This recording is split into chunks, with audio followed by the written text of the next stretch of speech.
പൗർണമി ഒരു പടം അത് റിലീസ് ചെയ്യുന്നത് നമ്മളൊക്കെ ബ്രഹ്മാണ്ഡ പടങ്ങളൊക്കെ റിലീസ് ചെയ്യുന്നതിന് കാത്തിരുന്നിട്ടുണ്ട്, ഒരുപാട് കാത്തിരുന്നിട്ടുണ്ട്. ഇന്ന് ചെയ്യും നാളെ ചെയ്യും അങ്ങനെ ഡേറ്റ് ഒക്കെ മാറ്റുന്നു ഇത്. പക്ഷെ ഇത് ഒരു പടം എന്ന് പറഞ്ഞാൽ അതിൻ്റെ ക്യാരക്ടർ റോളൊക്കെ പോസ്റ്റ് ചെയ്യുക, അതിൽ ഓരോ കഥാപാത്രങ്ങൾ വന്ന് സംസാരിക്കുക, ഓരോ ദിവസവും ഓരോ അപ്ഡേറ്റിനായിട്ട് ആൾക്കാർ കാത്തിരിക്കുക. അഥവാ ഒരു അപ്ഡേറ്റ് വന്നില്ലെങ്കിൽ അയ്യോ റിലീസ് മാറ്റിയോ എന്നൊരു ടെൻഷൻ അടിക്കുക. ഇങ്ങനൊരു പടമൊക്കെ നമ്മുടെ ചരിത്രം തന്നെ ആയിരിക്കും ഈ പടം ഇറങ്ങുന്നത് അല്ലേ? പൗർണമിക്ക് മനസ്സിലായോ ഏത് പടത്തെ കുറിച്ച് ഞാൻ പറയുന്നത്? പിന്നെ മനസ്സിലാവാതെ ഞാനൊരു കട്ട ലാലേട്ടൻ ഫാനാണ്. സോ അതുകൊണ്ട് തന്നെ ഞാനത് പറയും. കാരണം നമ്മുടെ എമ്പുരാൻ ലൂസിഫർ 2 L2 അതിന്റെ ഒരു കാത്തിരിപ്പ്, അത് വല്ലാത്തൊരു കാത്തിരിപ്പായി മാറി വരികയാണ്. സത്യത്തിൽ ഇപ്പൊ എനിക്ക് പേടിയാവുന്നു പൗർണമി. കാരണം വേറൊന്നും കൊണ്ടല്ല, ഇങ്ങനെ ഭയങ്കര ഹൈപ്പ് വന്ന പല പടങ്ങൾ കിട്ടുന്നതിനെ പൊട്ടിയ ചരിത്രങ്ങളുണ്ട്. അതുകൊണ്ട് പേടി ചിലപ്പോ ഇതിന് ചിലപ്പോ അങ്ങനെ പേടിക്കേണ്ടിയൊന്നും വരത്തില്ല.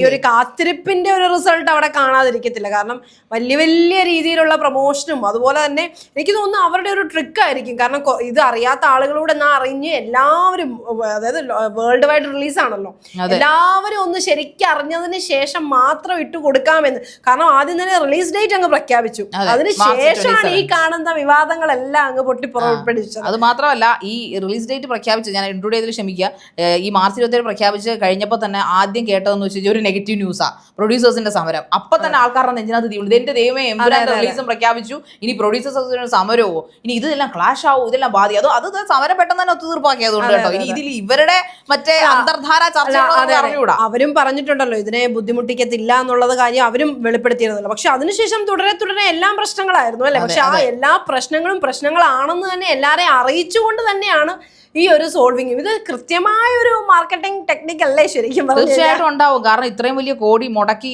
നിർമ്മിക്കുന്ന ഒരു ചിത്രമല്ലേ. കാരണം എനിക്കൊന്ന് മലയാളത്തിൽ ഇത്രയും എമൗണ്ട് മുടക്കി നിർമ്മിക്കുന്ന ആദ്യത്തെ ചിത്രമാണെന്ന് എനിക്ക് തോന്നുന്നു. അതോടൊപ്പം തന്നെ ഇതിന്റെ വിതരണക്കാർ തമ്മിൽ കുറച്ച് പ്രശ്നങ്ങളൊക്കെ, ലൈക്ക പ്രൊഡക്ഷൻസിന്റെ കുറച്ച് വിഷയങ്ങളും കാര്യങ്ങളും ഉണ്ടായി. അവസാനം നമ്മുടെ സ്വന്തം ഗോകുലേട്ടൻ തന്നെ അത് ഏറ്റെടുക്കുകയും അതോടൊപ്പം തന്നെ അതുകൊണ്ട് തന്നെ മലയാളികൾക്ക് അപ്പോൾ ഒരു സമാധാനമായി. അതിനെന്തോരം വിശ്വസിക്കാം. മാർച്ച് 27 ഒരു മാറ്റം ഉണ്ടാവില്ല എന്ന് വിശ്വസിക്കാം. അതോടൊപ്പം തന്നെ ഈ ചിത്രം ഈ ലൂസിഫർ ഇറങ്ങിയ സമയത്ത് ആൾക്കാർക്ക് ഒരു മെസ്സേജ് പോലെ പല കാര്യങ്ങളും ഇതിനകത്ത് ഇതിലെ നായക കഥാപാത്രം കൊടുത്തിരുന്നു.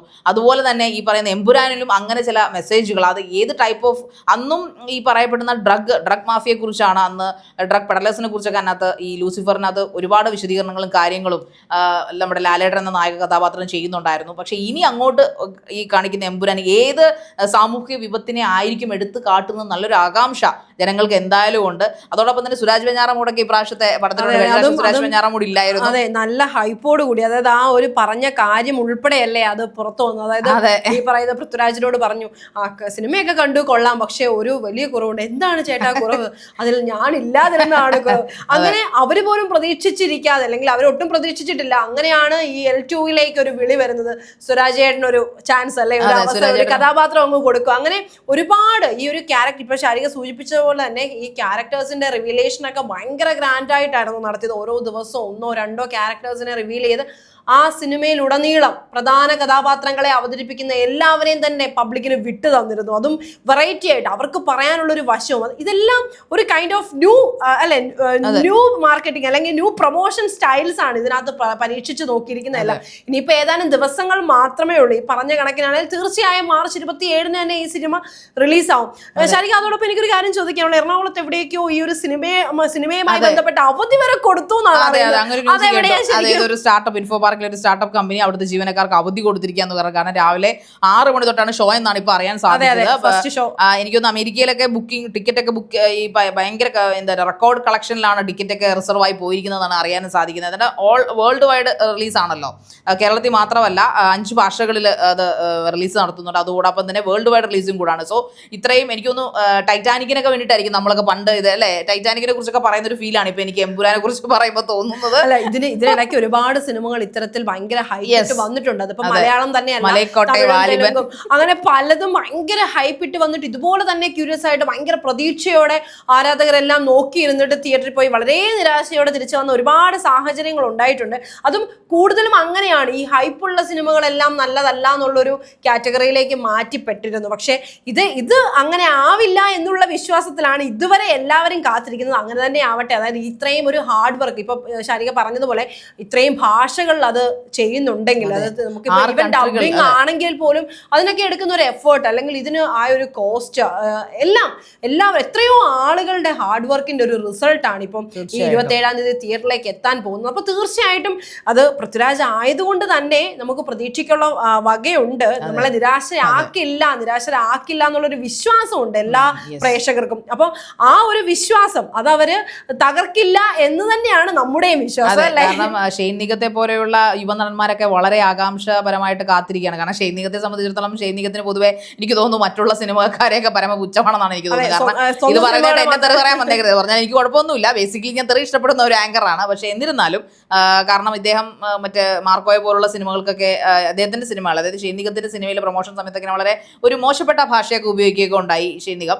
സോ അതുകൊണ്ട് തന്നെ എന്നാൽ അദ്ദേഹത്തിന്റെ പടം അത്ര കണ്ട് വിജയിച്ചിട്ടുമില്ല. എന്നിട്ടും അദ്ദേഹം പറയുന്നത് ഈ പറയപ്പെടുന്ന മാർക്കോ കണ്ടില്ല, പക്ഷെ എമ്പുരാന് വേണ്ടി കാത്തിരിക്കുകയാണ്, തന്നെ കാണുമെന്നൊക്കെയാണ് പറഞ്ഞിരിക്കുന്നത്. അങ്ങനെ പല സിനിമ അണിയറ പ്രവർത്തകരും സിനിമയിലെ മുൻനിര നായകരും നായികമാരും കഥാപാത്രങ്ങളും അതോടൊപ്പം തന്നെ ജനങ്ങളും ഈ പറയുന്ന പോലെ സിനിമ ഇഷ്ടപ്പെടുന്ന, സിനിമയെ സ്നേഹിക്കുന്ന കേരളമല്ല മലയാളികൾ എവിടെയെല്ലാം ഉണ്ടോ അവിടെയുള്ള ആൾക്കാരെല്ലാവരും തന്നെ എമ്പുരാന് വേണ്ടി കാത്തുകെട്ടിയിരിക്കുക എന്ന് പറയുന്നതിൽ ഒരു അതിശയോക്തിയില്ല. പക്ഷെ പിന്നെ ഞാൻ പറയാൻ കാര്യം എന്ന് വെച്ച് കഴിഞ്ഞാൽ പല പടങ്ങളും നമ്മുടെ സെക്കൻഡ് പാർട്ടിന് വേണ്ടി നമ്മൾ PS2, അതോടൊപ്പം തന്നെ നമ്മുടെ ബാഹുബലി 2 ഇതെല്ലാം നമ്മൾ വെയിറ്റ് ചെയ്തിരുന്നിട്ടുണ്ട് ഫസ്റ്റ് കണ്ടതിന് ശേഷം. അതുപോലെ കാന്താര 2, അങ്ങനെ ഈ ബാഹുബലിയൊക്കെയാന്ന് പറഞ്ഞാൽ വേറെ PS2-ഉം ബാഹുബലിയൊക്കെ മറ്റ് അന്യഭാഷാ ചിത്രങ്ങളാണ്. ഒരു മലയാള സിനിമയുടെ സെക്കൻഡ് പാർട്ടിന് വേണ്ടി എനിക്ക് ദൃശ്യമൊന്നും ഇത്രയൊന്നും നമ്മൾ വെയിറ്റ് ചെയ്തിട്ടില്ല. വിജയമായിരുന്നു. അതെ, ഇതൊക്കെ അന്യഭാഷ ചിത്രങ്ങൾ എന്ന് പറയുമ്പോഴും അതിന്റെയൊക്കെ ഒരു കഥയുടെ തലം വേറൊരു രീതിയാണ്. പക്ഷെ ഇതെന്ന് പറഞ്ഞാൽ അങ്ങനെയല്ല, ഒരു കംപ്ലീറ്റ്ലി ഒരു മലയാള മൂവി ഇൻഡസ്ട്രിയിൽ ഇതുവരെ നടന്നു വന്നിരുന്ന അതേ ഒരു പാറ്റേൺ, മറ്റൊന്നൊക്കെ പറഞ്ഞാൽ ഡിഫറെന്റ് പാറ്റേൺ പരീക്ഷിച്ചുകൊണ്ടാണ് ഫസ്റ്റ് പാർട്ടും സെക്കൻഡ് പാർട്ടും ഒക്കെ വന്നത്. അല്ലെങ്കിൽ കുറെ അധികം വർഷങ്ങൾക്ക് മുൻപുള്ള കഥ, അല്ലെങ്കിൽ ആ ഒരു കാലഘട്ടത്തിലേക്ക് ഹിസ്റ്റോറിക്കൽ മൂവീസ്. പക്ഷെ ഇതെന്ന് പറഞ്ഞാൽ ഈ പ്രസന്റലി അല്ലെങ്കിൽ ഇപ്പോ നമ്മുടെ നാട്ടിൽ നിലനിൽക്കുന്ന പ്രശ്നങ്ങളെ എല്ലാം കാണിച്ചുകൊണ്ട് തന്നെയാണ് അന്നും ലൂസിഫർ വിജയം കൈവരിച്ചത്. അപ്പൊ സ്വാഭാവികമായിട്ടും അതിന്റെ പാർട്ട് 2 എന്ന് പറയുമ്പോൾ തന്നെ അന്നേ ആളുകൾ, അതിപ്പോ മലയാളികൾ മാത്രമല്ല, ഇപ്പം ഈ പറയുന്ന ലൂസിഫറും പല ഭാഷകളിലും റിലീസ് ചെയ്തിരുന്നു. അപ്പൊ എല്ലാ ആളുകളും ഇത് ലൂസിഫർ 1 അല്ലെങ്കിൽ ലൂസിഫർ കണ്ടിട്ടുണ്ടെങ്കിൽ ഈ എമ്പുരാന് വേണ്ടി വെയിറ്റ് ചെയ്തിരിക്കുന്ന ആളുകൾ തന്നെയായിരിക്കും. അതായത് സിനിമാ പ്രേമികളുടെ കാര്യമാണ് കേട്ടോ പറയുന്നത്. അക്കൂട്ടത്തിൽ നമ്മുടെ സംവിധായകനെ കുറിച്ച് താങ്കൾ പറഞ്ഞല്ലോ, രണ്ടാമത്തെ പടമാണല്ലോ നമ്മുടെ പൃഥ്വിരാജിന്റെ. അപ്പൊ പൃഥ്വിരാജൻ അതൊരു സ്റ്റേറ്റ്മെന്റ് കഴിഞ്ഞ ദിവസം ഒരു ഇന്റർവ്യൂവിൽ പറയുന്നുണ്ടായിരുന്നു. അദ്ദേഹത്തിന്റെ ഒരു ബൈറ്റ് വന്നാണ്, ഞാനത് ഇപ്പോഴാണ് ശ്രദ്ധിക്കുന്നത്. അദ്ദേഹം പറയുന്നത് 40 കോടി രൂപ മുടക്കിയിട്ടെങ്ങാണ്ടായിരുന്നു അന്ന് ലൂസിഫർ എടുത്തത്. അന്ന് അദ്ദേഹത്തെ പുച്ഛിച്ച ഒരുപാട് സിനിമാ പ്രവർത്തകരുണ്ട്. എന്ത് കണ്ടിട്ടാണ് ഈ 40 കോടി രൂപയുടെ പടം കൊണ്ട് നീ അവന്റെയൊക്കെ കയ്യിൽ കൊണ്ടു കൊടുക്കുന്നതെന്നൊരു ചോദ്യം അത് പൃഥ്വിരാജിന്റെ ചെവികൾ എത്തിയെന്ന് പക്ഷെ പൃഥ്വിരാജ് അതൊന്നും മൈൻഡ് ചെയ്തില്ല. കാരണം ഏറ്റവും നന്നായിട്ട് പഠിച്ച് തന്നെ കൊണ്ട് പറ്റാവുന്ന തരത്തിൽ ഏറ്റവും സൂപ്പറായിട്ട് ചെയ്ത ഒരു പടമായിരുന്നു ലൂസിഫർ. അതിനകത്ത് മഞ്ജു വാര്യർ ഒരു കമന്റ് പൃഥ്വിരാജിനെ കുറിച്ച് പറയുന്നുണ്ട്, പ്രൊമോഷനിലാണെന്ന് തോന്നുന്നില്ല. രാജുവിന്റെ പടത്തിൽ അഭിനയിക്കാൻ വളരെ എളുപ്പമാണ്, കാരണം വേറൊന്നും കൊണ്ടല്ല, എല്ലാ കാര്യങ്ങളും രാജു തന്നെ ചെയ്തോളും, പറയുന്ന കാര്യങ്ങൾ അങ്ങോട്ടങ്ങ് കാണിച്ചു കൊടുത്തേച്ചാൽ മാത്രം മതി. കാരണം അതുകൊണ്ട് തന്നെ ഡെഡിക്കേഷൻ അതുകൊണ്ട് തന്നെ ലൈഫില്, അതായത് അവരുടെ സിനിമ ലൈഫില് ഏറ്റവും പ്രിയപ്പെട്ട 5 സംവിധായകരെ എടുത്തു വെച്ചാൽ അതിലൊരാൾ ഡെഫിനറ്റ് ആയിട്ടും പൃഥ്വിരാജ് ആയിരിക്കും എന്നാണ് മഞ്ജു വാര്യർ പറഞ്ഞിരിക്കുന്നത്. സോ അങ്ങനെ എല്ലാവരുടെയും ആശീർവാദങ്ങളോടും കൂടി, എല്ലാവരുടെയും ആ ഒരു ഇഷ്ടത്തോടും കൂടിയും ഈ ലൂസിഫർ എന്ന് പറഞ്ഞ ലൂസിഫറിന്റെ 2ാം ഭാഗം L2 എമ്പുരാൻ എന്ന് പറഞ്ഞ സിനിമ റിലീസിന് ഒരുങ്ങുകയാണ്. പ്രീ ബുക്കിംഗ് ഒക്കെ ആയിട്ട് വളരെ ഗംഭീരമായ കാര്യങ്ങളും ചർച്ചകളും ഒക്കെ ആയിട്ട് മുന്നോട്ട് പോയിക്കൊണ്ടിരിക്കുന്നു. എങ്കിലും എനിക്ക് തോന്നുന്നില്ല ഈ അടുത്ത കാലത്ത്, ഈ സമീപകാലത്ത് ജനങ്ങളെ ഇങ്ങനെ അപ്ഡേറ്റ്സ് കൊണ്ട് ഞെട്ടിച്ച, ടെൻഷൻ അടിപ്പിച്ച ഒരു പടം ഈ സമീപകാലത്തെ രജനീകാന്തിനെ, തമിഴ് സൂപ്പർ സ്റ്റാർ രജനീകാന്തിനെ കൊണ്ടുപോയി കാണിച്ചു. അപ്പൊ അതിന്റെ ഒരു സന്തോഷം ഈ കഴിഞ്ഞ ദിവസം പങ്കുവെച്ചിരുന്നു. പിന്നെ ലാലേട്ടന്റെ ശബരിമല ദർശനം, അതും നമുക്ക് ഈ നമ്മൾ നേരത്തെ ചർച്ചയിൽ പറഞ്ഞാണെങ്കിൽ പോലും ഈ കൂട്ടത്തിലും പറയാതിരിക്കാനാവില്ല. ആദ്യമായി കുറെ വർഷങ്ങൾക്ക് ഇപ്പുറം ലാലേട്ടൻ ഒരു സിനിമയ്ക്ക് വേണ്ടിയിട്ട് ഒരു ദേവസന്നിധിയിൽ പോവുക, അതും പ്രത്യേകിച്ചും ശബരിമലയ്ക്ക് പോവുക എന്ന് പറയുന്നത് നമ്മൾ ഇന്നേ വരെ ഞാനൊന്നും കേട്ടിട്ടില്ല. ആദ്യമായിട്ടാണ് ലാലേട്ടന്റെ ഒരു ശബരിമല ദർശനത്തെ കുറിച്ച് ഇന്ന് ഇത്രയും വാർത്തയോടുകൂടി കേൾക്കുന്നത്. സോ അതും ഈ റിലീസുമായിട്ട് കണക്റ്റഡ് ആണെന്നൊക്കെയാണ് പറയപ്പെടുന്നത്. ദൈവങ്ങളുടെ അനുഗ്രഹം തീർച്ചയായിട്ടും വേണമല്ലോ. അതുകൊണ്ട് തന്നെ ആ ഒരു അനുഗ്രഹമൊക്കെ അദ്ദേഹം വാങ്ങിച്ചു കഴിഞ്ഞിരിക്കുന്നു. സോ കുറച്ച് കാലങ്ങളായിട്ട് ലാലേട്ടന്റെ പടങ്ങൾ പറയുന്നതുകൊണ്ട്, ലാലേട്ടൻ ഫാൻ ആണെങ്കിൽ പോലും അദ്ദേഹത്തിന്റെ പടങ്ങൾ ഒരു അപ് ടു ദ മാർക്കല്ല. മിക്ക പടങ്ങളും ഒരു എന്താ പറയുന്ന ഒരു ആവറേജിലും താഴെയാണ് പോകുന്നത്. നേരിലും അത് ലാലേട്ടൻ പടമാണെന്ന് നമുക്ക് പറയാൻ പറ്റില്ല. ബിക്കോസ് അതിനകത്ത് അനശ്വര രാജന്റെ ഒക്കെ ഗംഭീര പ്രകടനങ്ങളായിരുന്നു, അതിന്റെ സ്ക്രിപ്റ്റ് തന്നെയായിരുന്നു അതിന് മികവുറ്റ വിജയം കൊടുത്തത്.